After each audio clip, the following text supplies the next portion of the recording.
no idea what happened to them. This has stuck with me ever since I wrote that book. What happened to them? Did they ever find out? You're not here to testify about MK Ultra. I am not an MK Ultra expert. Why did the Dems send you here if you're not an MK Ultra expert? A group of African American inmates was segregated and fed what were described in the protocol as double, triple, and quadruple doses of LSD every day for 77 days. Is this a massive cover-up by the U.S. government? It's certainly a cover-up of what happened in the past. Dr. Janexi, you work with the NIH, correct?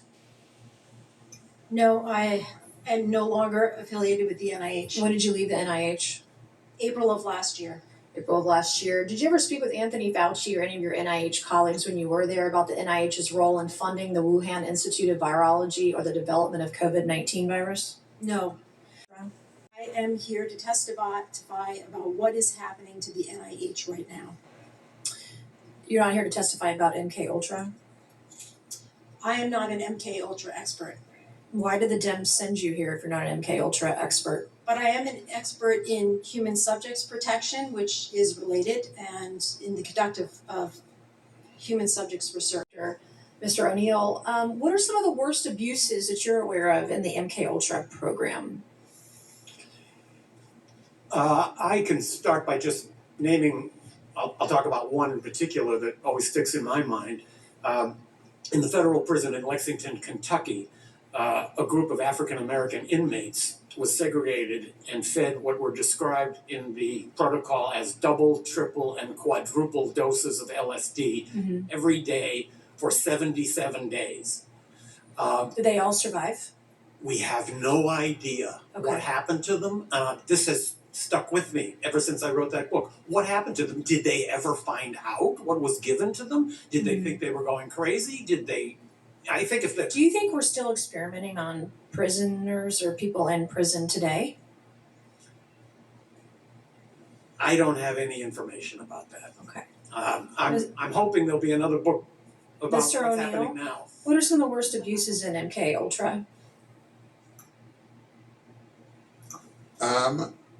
There were many. The Frank Olson case, which was referenced earlier, that was a murder. I don't believe that was a suicide. And the motivation was because he was going to be a whistleblower. He worked at the CIA. He worked in the development of biological weapons, and he was planning to go public and announce that the United States government was using biological weapons in the Korean War. And also he was going to share what he knew about MK Ultra experiments, including lethal experiments. And there's a documented case. How many, gentlemen, how many people do you think died through the MK Ultra program or were murdered? No idea. If those who died largely were outside the United States, many people were experimented to death in that safe house in Germany that I visited. And people in the neighborhood told me they knew what was going on in that house, and that people who were experimented to death are now buried in what used to be forest plots that are now covered over. This hearing is about the crimes committed by the Central Intelligence Agency against the American citizens and the decades of secrecy used to conceal them. Project MKUltra was not a policy failure or an overzealous program that got out of hand. It was a deliberate, systematic governmental operation that subjected American citizens, prisoners, hospital patients, veterans, ordinary people to LSD, electroshock, hypnosis, sensory deprivation, psychological torture, without their knowledge or consent. This went on for 20 years on American soil, funded by American taxpayer dollars, and authorized by the very top of the U.S. intelligence. Control and accountability, uncovering the truth of the CIA's MKUltra project. The hearing was led by Florida Representative Anna Paulina Luna, who highlighted the widespread destruction of files when the program eventually came to an end, telling us after what occurred is, quote, criminal in nature. It's obviously horrifying. It's horrifying that this went unvetted, unchecked, and that there was no accountability. Those 7 boxes revealed that MKUltra comprised at least 149 subprojects, operated across more than 80 institutions, and involved 185 non-government researchers.